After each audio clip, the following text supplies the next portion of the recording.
This was during the Mpigi District Coffee Show and Exhibition organized by Mpigi District coffee farmers with an aim of sensitizing themselves on how to improve on coffee growing, harvests and storage techniques.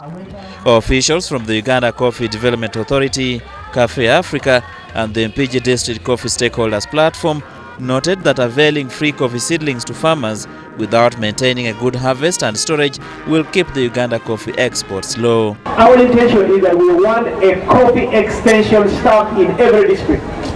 That's what we want. We want Mpigi, we want Butambala, we want Gomba, each one to have their own staff.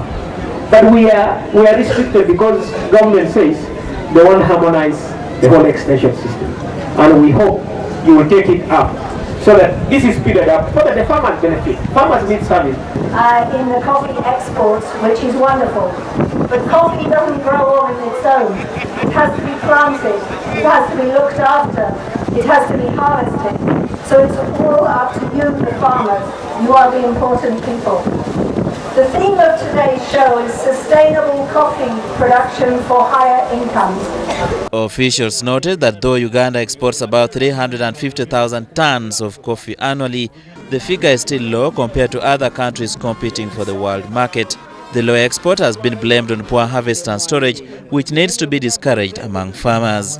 During the exhibition, coffee farmers and exhibitors toured demonstration gardens and were advised on how to deal with coffee right from nursery to harvesting.